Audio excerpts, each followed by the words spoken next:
మనతో అన్నదాన committee chairman Sastrirao గారు ఉన్నారు. వారి మాటల్లో ఈ ఉగాది సంబరాల గురించి వివరాలు, ఈ పిరమిడ్ వర్క్స్ ఎలా జరుగుతున్నాయో మనం తెలుసుకునే ప్రయత్నం చేద్దాం. పిఎంసి ప్రేక్షకులకు ఆనందకరమైన విషయం ఏంటంటే, మార్చి నెల 16వ తేదీ నుంచి 22 వరకు రంగరంగ వైభవంగా ఉగాది వేడుకలు జరుపుకోబోతున్నాము. గత 2 సంవత్సరములు పూర్తి చేసుకుని 3వ సంవత్సరంలో ఈ ఉగాది వేడుకలు జరుపుకుంటున్నాము. అద్భుతంగా జరగబోతున్నాయి. ఈ యొక్క తూర్పు పశ్చిమ గోదావరి కోనసీమ రుచులు చూపించబోతున్నాము. తరువాత ఇక్కడ సాంస్కృతిక కార్యక్రమాలు, సందేశాలు, సీనియర్ మాస్టర్ల సందేశాలు అన్నీ కూడా అద్భుతంగా జరుగుతాయండి. మరి మీరు బంధుమిత్ర సపరివారంగా మరి ఇక్కడ కనీసం 2-3 రోజులైనా ఉండే ఏర్పాట్లో రాగలదని కోరుతున్నాము.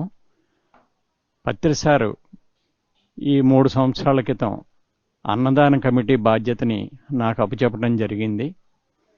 ఎప్పుడు కనబడినా సారు జాగ్రత్తగా చూసుకుంటావు కదా అనేవారు. అలాగే తప్పకుండానండి అని అనేవాడిని. ఇది 3వ సంవత్సరం అండి. చాలా అద్భుతంగా చేయబోతున్నాము. ఇది మాటలతో చెప్పడం కాదు, మీరు స్వయంగా వచ్చి చూసి మరి పిరమిడ్లో ధ్యానం చేసుకుని గోదావరి నదిలో స్నానం చేసి ఈ కార్యక్రమాలన్నీ చూసి మీ యొక్క ఆనందాన్ని ఇక్కడ పంచుకోవాల్సిందిగా కోరుతున్నాం. ఉదయం టిఫిను, మధ్యాహ్నం భోజనం, రాత్రి భోజనం అన్ని ఏర్పాట్లు ఉంటాయి. అన్నీ దేనికి కూడా ఏది ఇబ్బంది పడక్కర్లేదు. ఎన్ని వేల మంది వచ్చినా ఇక్కడ సౌకర్యాలు ఉంటాయి. నమస్కారం అండి.